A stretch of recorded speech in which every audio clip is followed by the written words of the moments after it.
তৃতীয় শ্রেণীর সুপ্রিয় শিক্ষার্থী, আসসালামু আলাইকুম ওয়া রাহমাতুল্লাহ।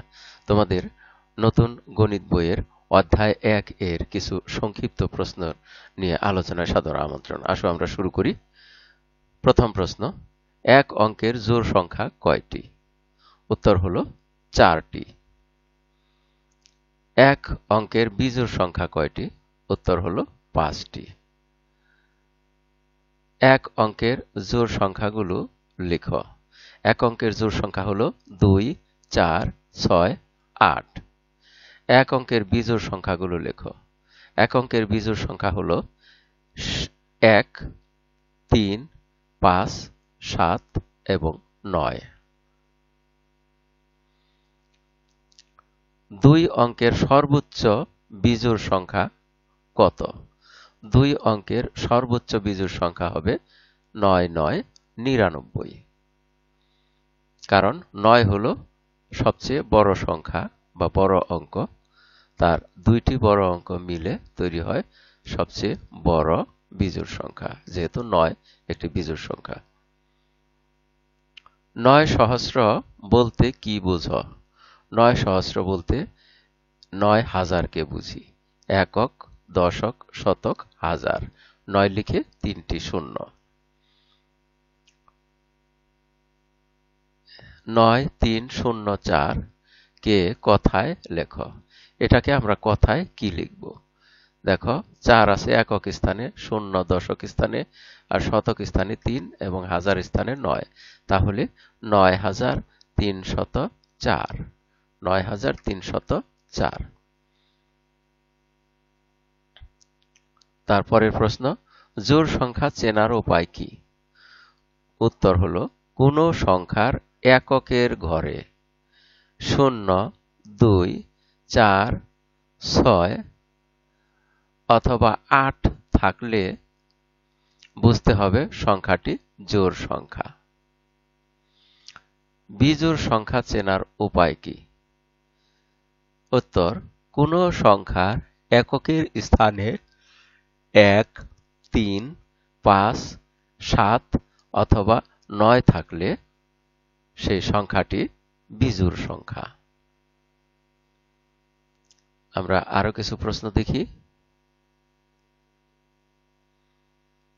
2 অঙ্কের সর্বোচ্চ বিজোড় সংখ্যা কত? 2 অঙ্কের সর্বোচ্চ বিজোড় সংখ্যা আমরা একটু আগেই দেখলাম, তা হলো 99। গণিতের সংখ্যা প্রতীক কতটি? গণিতে সংখ্যা প্রতীক হলো 10টি। 0 থেকে 9 পর্যন্ত মোট 10টি। 0, 1, 2, 3, 4, 5, 6, 7, 8, 9। 9002-কে অঙ্কে লিখলে কি হবে? আমরা 2-কে যদি অঙ্কে লিখি, 2, এখানে দেখো এই যে 2, একক স্থানে 2, তারপরে হলো 9000। তাহলে একক, দশক, শতক, হাজার। হাজারের স্থানে 9 আর শতক এবং দশকের স্থানে 2টি শূন্য। তাহলে এটা হলো সঠিক উত্তর। তারপরের প্রশ্ন, 5, 8, 7, 6, 2 সংখ্যাটিতে শতকের ঘরের অঙ্ক কোনটি?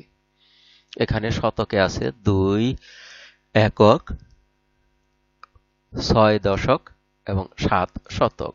তাহলে শতকের স্থানে আছে 7। উত্তর হলো গ। 11 নম্বর প্রশ্ন, এক অঙ্কের বৃহত্তম সংখ্যা কোনটি? এখানে শুধুমাত্র এই খ নাম্বারে রয়েছে এক অঙ্কের সংখ্যা। তাহলে আর এক অঙ্কের বৃহত্তম সংখ্যা হলো 9। 3 অঙ্কের ক্ষুদ্রতম সংখ্যার আগের সংখ্যা কোনটি? আমরা জানি যে 3 অঙ্কের ক্ষুদ্রতম সংখ্যা হলো 100। তাহলে 100-র আগে 99, অর্থাৎ 2 অঙ্কের বৃহত্তম সংখ্যা। 99 হলো 3 অঙ্কের ক্ষুদ্রতম সংখ্যার আগের সংখ্যা। 13 নম্বর প্রশ্ন, 8000 থেকে 10 কম কোন সংখ্যাটির?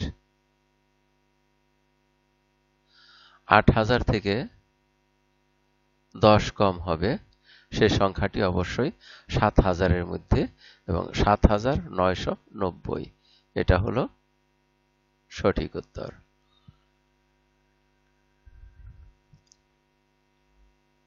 14 নম্বর প্রশ্ন, এখানে দেখো 5620, 7803, 4591 এবং 6087 সংখ্যাগুলোকে ছোট থেকে বড় সাজালে কি দাঁড়ায়? ছোট থেকে বড় সাজালে আমরা এখানে এই ক অথবা ঘ এই দুইটিকে উত্তর হিসেবে চিন্তা করব। আমরা দেখি যে এখানে সবচেয়ে শেষের যে অঙ্কটা সেটা হলো এখানে 5, এখানে 7, এখানে 4, এখানে 6, অর্থাৎ হাজার স্থানে সবচেয়ে ছোট হলো এইটা 4। তাহলে আমরা এটার থেকেই শুরু করব। এটা এই দুইটার মধ্যে যেটার মধ্যে আছে, এখানে 4591, ক তেও আছে 4591, আবার ঘ তেও আছে 4591। তাহলে এই দুটিকে নিয়ে বিবেচনা করব। তারপরের সংখ্যাটি, তারপরের সংখ্যা হলো 5620। এই কতে দেখা যাচ্ছে এখানে 5000-এর চেয়ে বড় সংখ্যা, সুতরাং এটি হবে না, এখানে হবে 5620 এবং তারপরে এগুলো দেখি 6087 এবং 7803, এটাই সঠিক। তাহলে আমরা এটাকে চিহ্নিত করি। তারপরের প্রশ্ন, 3680 5400 থেকে ছোট, এটা দ্বারা কি বোঝায়? এটা দ্বারা বোঝায় যে 5400 বড় সংখ্যা, অর্থাৎ এই খ নাম্বার হলো সঠিক উত্তর। 16 নম্বর প্রশ্ন, 9990 কে 10000 বানানোর জন্য কত প্রয়োজন? 90 এর পরে আর যদি 10 দেই তাহলেই হয়ে যাবে 10000। তাহলে আমাদের সঠিক উত্তরটা হবে এটা, ঘ নাম্বার। তারপরের প্রশ্ন, 8020 সংখ্যাটি কথায় লিখলে কি হবে? 8020, তাহলে এই গ নাম্বারটা হবে 8020। আমরা তারপরে দেখি,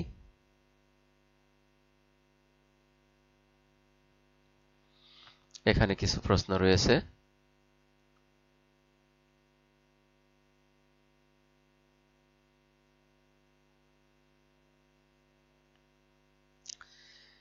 এক অঙ্কের জোড় সংখ্যা কয়টি? এটা আমরা আগেই পড়েছি। এক অঙ্কের জোড় সংখ্যা 4টি, এক অঙ্কের বিজোড় সংখ্যা 5টি।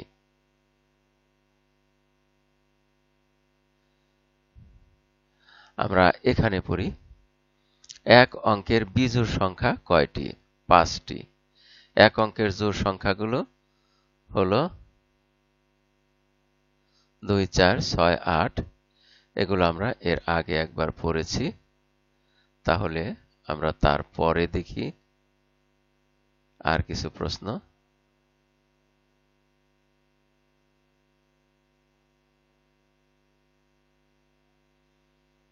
এখানে কিছু প্রশ্ন রয়েছে। দেখো এখানে 18,257, 15,416, 9,845 এবং 8,875 সংখ্যাগুলোকে ছোট থেকে বড় ক্রমে সাজালে কি দাঁড়ায়? তাহলে 8,875 এটা হবে আগে, 8,875 আছে গ এবং কর মধ্যে। তারপরের সংখ্যাটি হবে 9,845, কতে আছে 9,845, গতেও আছে 9,845।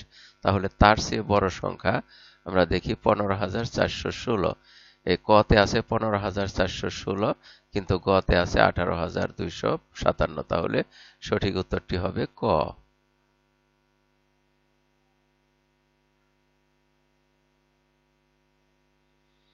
তারপরে আমরা দেখি পরের প্রশ্ন। 8002 কে অঙ্কে লিখলে কি হবে?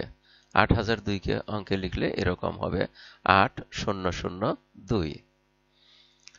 একটি সংখ্যা 8000 থেকে 1 কম, সংখ্যাটি কত? 8000 থেকে 1 কম হলে হবে 7999। 1 কম হলে 7999 হবে। 4400 সংখ্যাটিকে কথায় লিখলে কি হবে? 4400। এখানে রয়েছে ক নাম্বার 4400।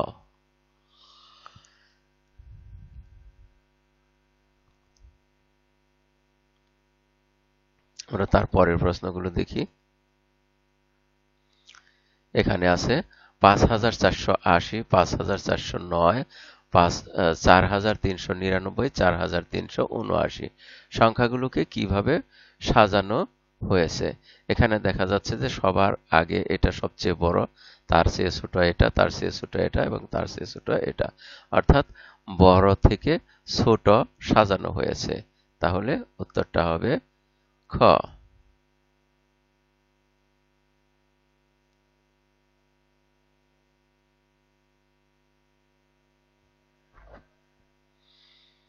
এবারে কিছু প্রশ্ন রয়েছে, আমরা দেখি। সংক্ষেপে উত্তরপত্রে লেখো। 9765 সংখ্যাটিতে শতক স্থানীয় অঙ্ক কত? এখানে দেখো শতক স্থানীয় অঙ্কটা হলো 7। তাহলে উত্তর লিখতে হবে 7। 8960 সংখ্যাটিতে 6 এর স্থানীয় মান কত? এখানে দেখা যাচ্ছে 6 এর স্থানীয় মান হলো দশক স্থানে, তাহলে হবে 60। 6 এর স্থানীয় মান হলো 60।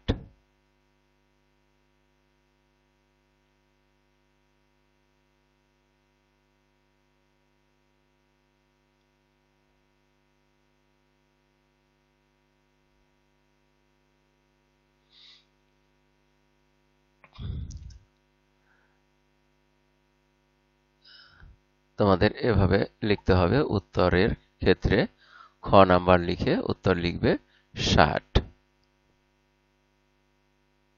6 এর স্থানীয় মান হলো 60। আমরা তারপরে দেখি 6789, 9072, 4009, 8871 সংখ্যাগুলোকে বড় থেকে ছোট ক্রমে সাজালে কোনটির ক্রমবাচক অবস্থান প্রথম? এখানে দেখা যাচ্ছে যে বড় থেকে ছোট সাজালে এখানে সবচেয়ে বড় আছে 9072, তাহলে 9072 এর অবস্থান হবে প্রথম।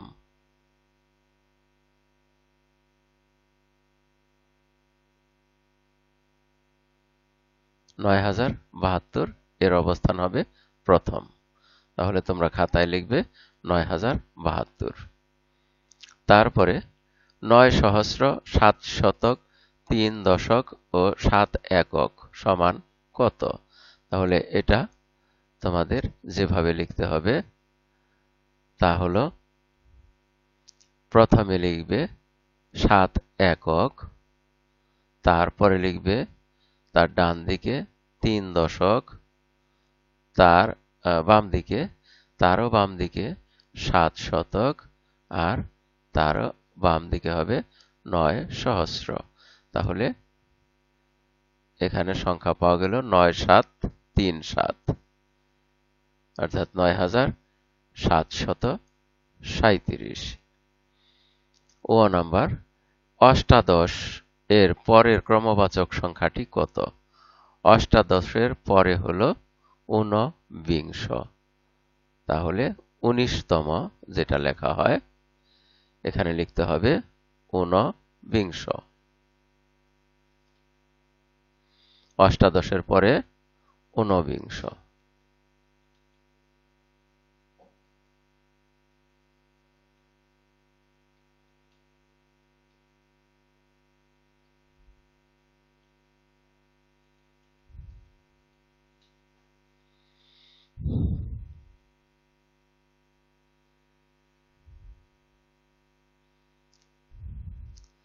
তারপরে আমরা দেখি এখানে কিছু অঙ্কে লেখার কথা বলা হয়েছে। 457, তাহলে হবে 405-7, 57।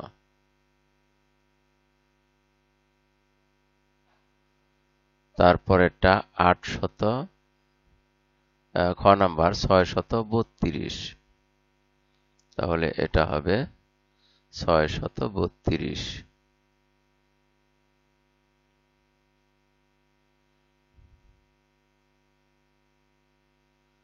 তারপরে 809,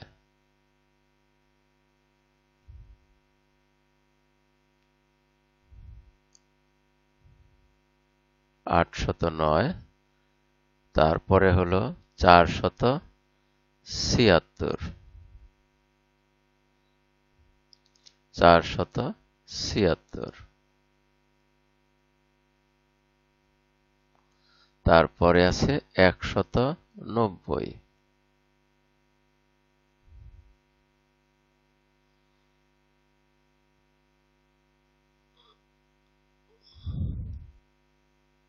190। আর এখানে কথায় লিখতে বলা হয়েছে যে কয়টা সংখ্যা, আমরা এখানে নিচে নিচে লিখি। প্রথমে আসে 6098,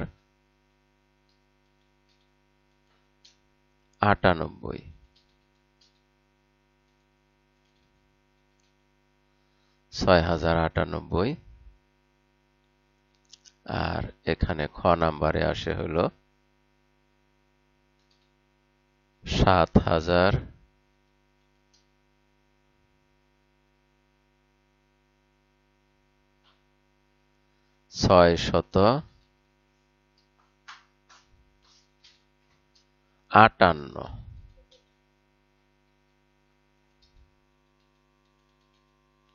তারপরেরটা এখানে আছে 8765, 8765। প প চন্দ্রবিন্দু অন্তস্থ 65।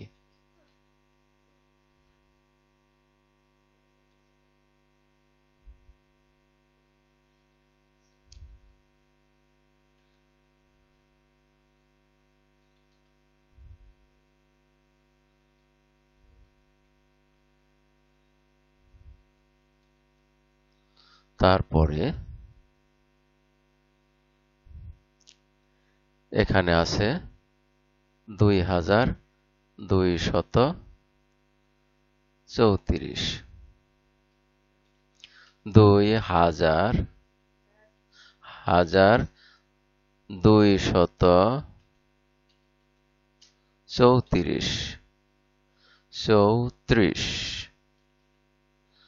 আর তারপরে যে সংখ্যাটি রয়েছে এখানে দেখা যাচ্ছে 4000, 4536, 4536।